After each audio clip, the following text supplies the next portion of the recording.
Welcome to Rauta's dual review. This time two bands from France with some divided or say same members from the bands, and one is very toxic in terms of politics, the other one not so much, of course, depending from which angle you're gonna take a look at. Now, before you get upset with all the shocking effects and safe space things or all that stuff, maybe move on and check out the next review, because this time we have some NSBM and some other band which is not NSBM but features the same members. One could even say that the second band is more of a successor to the first band, but the style, the lineup, a little bit different, even with the shared member of the band. Let's go from older to the newer one, and first we have Elitism. And this is, as you can see already from the logo and probably the pictures included, very toxic.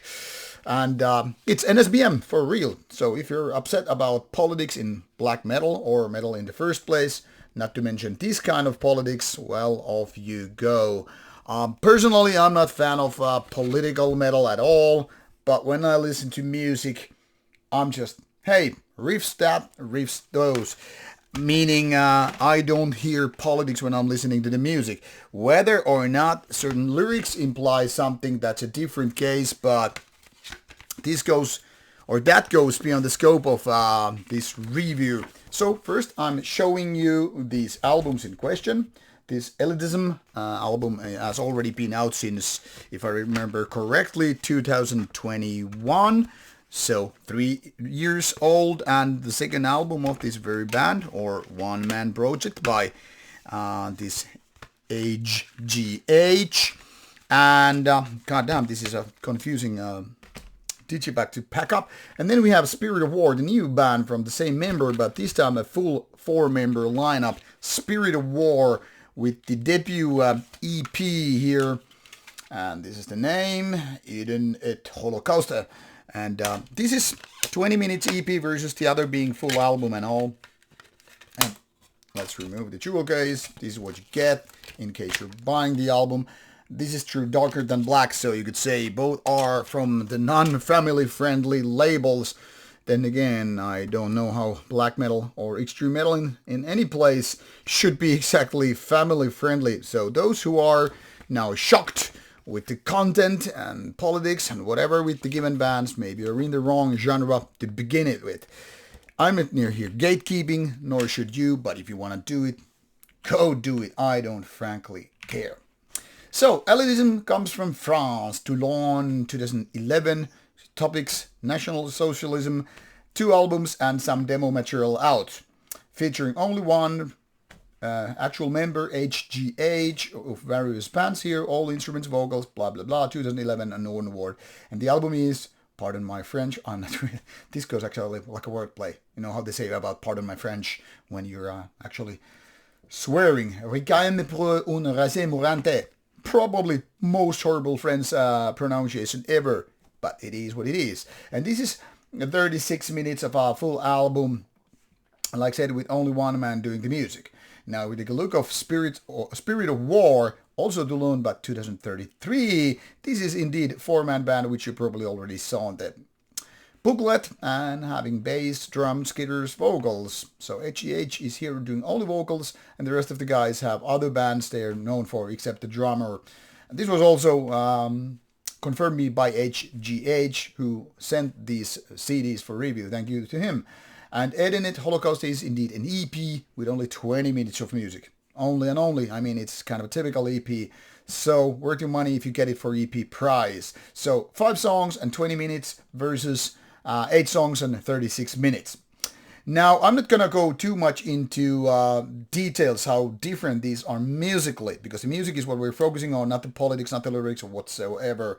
Technically speaking, these are almost like spawning from one and the same source, one well, if you will, because they're both very synthesized black metal, meaning a lot of synthesizers and ambient parts coloring both of these bands. More on the Elitism side, which is often, often, but here mentioned as black metal, but to be honest, it's like a little bit black metal ambient. I think it was called on maybe radio music such as that. And I think it's very true. While it is definitely black metal in its very core, I mean, think about the riffs, the vocals, the rather lo-fi-ish production. There is definitely quite a bit of ambient parts where the synthesizer kind of dominate even the music over guitars and all.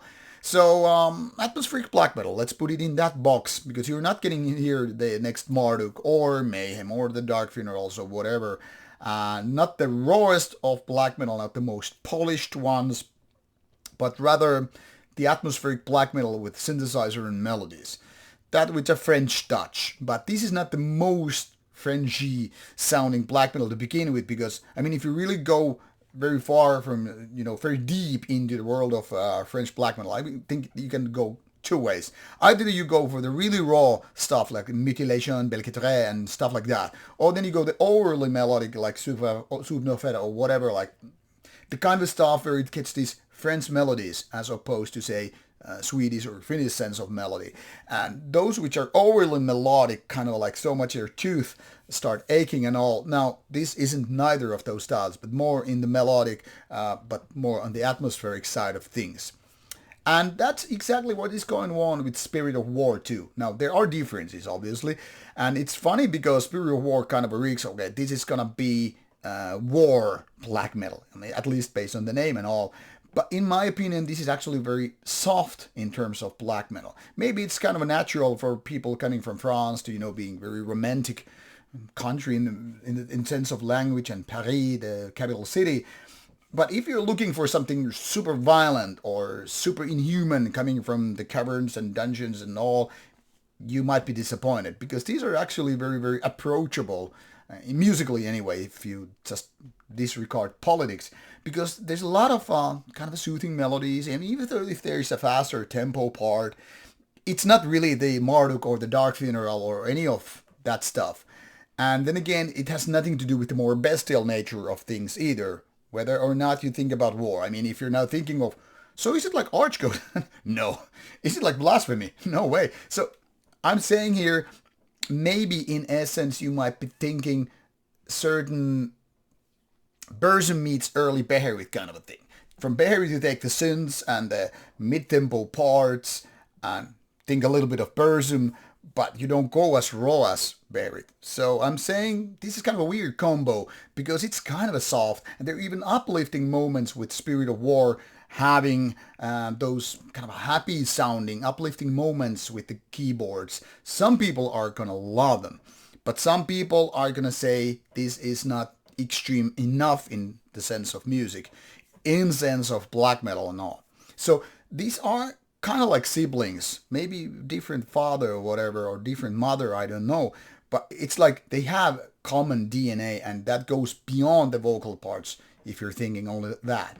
So they're not exactly raw, but they're definitely sounding very, very black metallic. And if you compare them to, say, more Burzum-like of thing, and which could be really more melancholia, well, these are not that stuff. I mean, maybe it's those uplifting parts that kind of push me away thinking like that.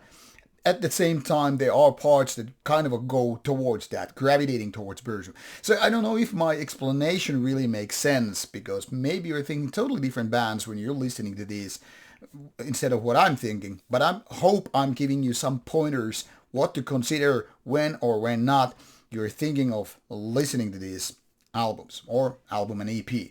Now, Spirit of War is from March 2024, so relatively new still. And indeed, like I said, this Requiem album is from 21, so already 3 years later. There has been some reissues and whatnot, so in case you're ready to go deep into the world of underground black metal, both should be available, but you probably have to be ready to order from places which are not near you, meaning like local distros or record stores and all that stuff. And I'm gonna repeat it just for the sake of it. If you think black metal should not be political, and if you're allergic to that, which I'm partially, then just don't listen to these bands. Don't get upset if you don't like it. And I don't really care. Start canceling, start talking, whatever you want. Links are provided in the description box. There are not too many links to be shared, to be honest, of course, because of the nature of these bands. So you probably have to use your own search engine, whatever it is, in order to find more information on where to buy these in case you're interested. And if you're not, well, point made. Anyway, Off you go. Enjoy some French black metal or don't. Maybe you need to listen to something else. Off you go. Bye-bye.